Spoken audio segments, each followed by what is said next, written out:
अस्सलाम वालेकुम। एक शख्स है जी जिसका नाम है मियां मोहम्मद नवाज शरीफ। अल्लाह ताला ने उसको इज्जत दी। हमने जो देखा 1985 में वो वजीर आला बनते हैं और छा जाते हैं। वो पब्लिक के लिए काम करते हैं, जो गरीब गुरबा होते हैं उनके घरों में पहुंचते हैं, इंसाफ के लिए आवाज़ उठाते हैं। एक वजीर आला का काम नहीं है इंसाफ देना, अदालतों में जाना, लेकिन उसके हाथ में पुलिस का निज़ाम होता है, इंटीरियर मिनिस्ट्री उसके हाथ में होती है बतौर वजीर आला सूबे ही। तो जहां पर किसी चौधरी ने किसी गरीब की बेटी की इज्जत लूटी या किसी जगह पे कब्जा किया, मियां मोहम्मद नवाज शरीफ वहां पर पहुंच गए। तो एक जनाब अखबारात और टीवी का एक निज़ाम था, तो वहां पे थरथली मच जाती थी। डीसीएसी पुलिस का पूरी पूरी मशीनरी जो सी थी ना, वो एकदम सर्कल में आ जाती थी। एक दफा, दो दफा, 10 दफा, 20 दफा, 30 दफा। जब ऐसा ही होता रहा तो होता यह था कि जैसी इज्जत लुटती थी ना किसी बच्ची की स्पेशली, और ये बहुत नॉर्मल था, और जैसे ही होता था तो फौरन जनाब एसएचओ जली हरूफों में जो है ना वो पर्चा काटता था। थाने की सफाई शुरू हो जाती थी, हिसाब किताब, गलियों की सफाइयां शुरू हो जाती थी कि अब वजीर आला साहब आने वाले हैं। और फिर ये होता था कि किसी 10 में से एक वाक्य के ऊपर मियाँ साहब पहुंच जाते थे। लेकिन बहुत बड़ी तादाद में, 100% नहीं, लेकिन आप समझ ले कि दाद रसी होना शुरू हो गई थी। क्यों कि एक शख्स जो था ना वो एक्टिव था। फिर लोगों की झोलियां उठी और दुआएं निकली। अब उसके अंदर चंद लोग कहते हैं कि चंद खवातीन की जो थी ना वो मीडिया के ऊपर पिक्चर्स भी आ गई, ये सब गलत हुआ। लेकिन ये काम वजीर आला का नहीं था, जिसका भी था गलत हुआ। लेकिन ये आप कह लें कि हम उस अगर एक गलती हुई है ना उसको भी याद रखेंगे। लेकिन वो झूलियां उठी, किसी के पैसे दबा लिए, किसी के जमीन पे कब्जा कर लिया, तो जनाब एक्शन होता हुआ नजर आता था। अदालतों में अदालतें पलटती हुई नजर आती थी, क्योंकि एक हुकूमत थी, हुकूमतों की माँ की जैसी।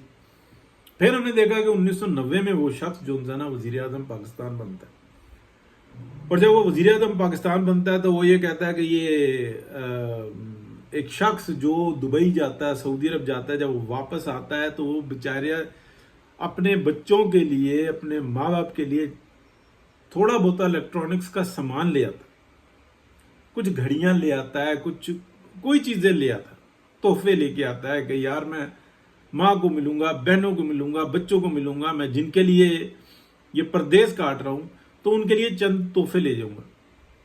उसके ऊपर जो पाकिस्तान के अंदर जो कस्टम का निज़ाम था वो ऐसा था कि वो ऐसा बदसलूकी करता था कि दुश्मन भी नहीं कर सकता। एक एक चीज जो उनसे उनकी खोलता था, फिर नाजायज रिश्वतें वसूल करता था, आधा सामान पास रख लेता था, आधा जाने देता था, और वो ये कहता था ये भी हम तुम पर एहसान करने हैं, वरना वो पर्चे भी दे दिया करते थे। यानी कि वो शख्स जो आ रहा है, वो अगर कोई छोटा सा कोई टीवी जो उसको वहां पे अच्छा लगा वो लाने की कोशिश कर रहा है, तो समझ लें कि उसकी जिंदगी बर्बाद हो गई। या बड़ी रिश्वतें और ट्रकों के ट्रक और जनाब सब कुछ बॉर्डर्स पे जो ना, जो हमारे बॉर्डर्स के जिम्मेदार हैं वो वहां से रिश्वतें ले लेके अंदर कर रहे होते थे। तो यानी कि एक 2 नंबरी का निज़ाम था। तो मियां नवाज शरीफ वो शख्स है कि वो कहता है कि ग्रीन चैनल है, 10 में से किसी एक दो को बस चेक कर लो, और ये चीजें जो उनसे ना इतनी लिमिट में ला सकते हैं, और उतनी लिमिट में तो आम आदमी लाता था।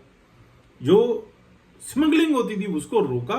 लेकिन एक शख्स अगर कोई टीवी या उस वक्त में वीसीआर कहलाता था, अभी तो वो सारा निज़ाम ही खत्म हो गया है, सीडीज वाले भी खत्म हो गए हैं, ये तो बाद में है वीसीआर, वो अगर कोई लेके आ रहा है तो कोई मसला नहीं है। कोई स्त्रियां लेके आ रहा है, 2-3, बहन की शादी है, उसको देनी है, घर में रखनी है, एक माँ को देनी है, अगर 2-3 स्त्रियां लेके आ रहा है, 4 स्त्रियां लेके आ रहा है, ये जालिम, उसको भी पकड़ लेते थे। ये मियां नवाज शरीफ ने जो था ना सारे मामलात खोले। इससे पहले सारा चुंगी का निज़ाम खत्म किया। पाकिस्तान में ला बनाया गया है, गोरों का निज़ाम है, जिसको हम गड्ढा कहते हैं, कराची या कराची भी बोला जाता है, जिसमें बैलगाड़ी जिसके ऊपर सामान यानी कि फसल का जो होता था, सब्जी वगैरह लोड करके मंडियों तक लेके आते थे, और वो जनाब रोक लेते थे चुंगियों पे। लाइनें लगी हुई होती थी, पर्ची कट रही है आराम आराम से, हराम खोरी, रिश्वत खोरी, 4-4, 6-6 घंटे लग जाते थे। फिर हर एक कोस के बाद जनाब एक चुंगी, سمجھ نہیں آتی تھی، 2 دن لگ جاتے تھے، فصلیں سڑ جاتی تھیں، لوگوں کے مستقبل تباہ ہو جاتے تھے۔ میاں نواز شریف نے کہا کہ کوئی چنگی چنگی نہیں، یہ گوروں کا نظام ہے، کوئی اور بڑے بڑے فاصلے بنائے کہ وہاں پہ آپ ٹرک ٹرالے ان کو تو چیک کر سکتے ہو، لیکن یہ غریب ایک ٹھپر یا گاجر یا مولی یہ لے کے اور وہ بیچارہ منڈی میں بیچنے جا رہا ہے، آپ اس کے اوپر چنگیاں لگا کے بیٹھے ہوئے ہو۔ یہ سارا نظام میاں نواز شریف نے ٹھیک کیا، جھولیاں اٹھیں، دعائیں دلوں سے نکلی۔ پھر ہم نے دیکھا کہ اس کو اقتدار سے نکال دیا گیا، پھر 3 دفعہ وزارت عظمیٰ کے منصب سے اتارا گیا۔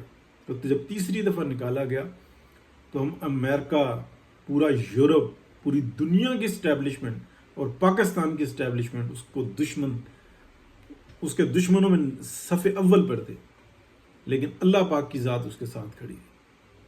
ہم نے دیکھا کہ اس کو ایکسپائر دوائیاں دی گئیں، یعنی کہ اس کو قید میں ڈال کے، جس کو کہا جاتا ہے کہ زہر دیا گیا، اس کے بارے میں یہ ہے کہ اس کے تمام ثبوت بھی ہیں، لیکن اللہ پاک نے پھر زندگی دی۔ وہ جو پلیٹلیٹس اتنے ڈاؤن ہوئے تھے، اتنے ڈاکٹرز اور شوکت خانم کے ڈاکٹر سب بتاتے ہیں کہ حالات ہی خراب تھے، کسی ایک منٹ کا نہیں پتا تھا، اور کیا اذیت دی جا رہی تھی۔ وہ عمران خان دے رہا تھا، وہ نیب کوٹ دے رہی تھی، وہ یہی تھے جن کی آج ایسی تیسی پھری ہوئی ہے، جن کو ایسا لگ رہا ہے کہ بس اب یہ ہمارے قابل بھی نہیں رہنا، عوام کی فکر نہیں ہے۔ افسوس کی بات ہے، افسوس کی بات، جنہوں نے اپنا ایک کرندہ پکڑا ہوا، یہ فیض میر اپنا ہی کرندہ پیدا کیا ہوا، وہ پکڑا ہے۔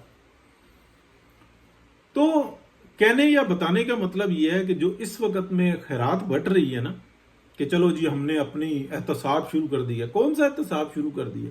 سوچنے کی بات ہے۔ احتساب تو اس وقت شروع ہوگا نا کہ جب آ کر سامنے معافی مانگیں گے کہ ہم نے اس 2024 8 فروری 2024 کے اندر بھی نواز شریف کو نہیں آنے دیا، یہ ہمارے بغض کی انتہا تھی۔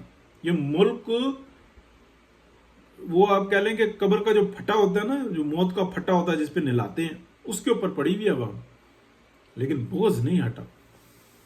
افسوس کی بات ہے، لیکن اللہ کی ذات کھڑی ہوئی ہے، ان کا اپنا بھائی سازشوں میں شریک، کہ وزیر اعظم میں بنوں، زرداری صاحب میرے پارٹنر۔ وقت آنے سے پہلے ڈزنز آف ویڈیوز آپ میری چیک کریں، بے شک تھوڑی سے ویورز ہیں، لیکن آپ اسکرول کریں، پیچھے جائیں، دیکھیں، ہر چیز وقت سے پہلے بتائیے۔ یہی خبر ہوتی ہے نا، یہی سورس ہوتا ہے۔ تو دیکھتے ہیں، یہ تماشا لگا ہوا ہے، اللہ پاک کی ذات ہے۔ اللہ پاک ہم سب کو اپنے حفظ و امان میں رکھے۔ میاں محمد نواز شریف کا ویژن جو ہے نا، وہ بھی زندہ ہے۔ بہت شکریہ، اللہ حافظ۔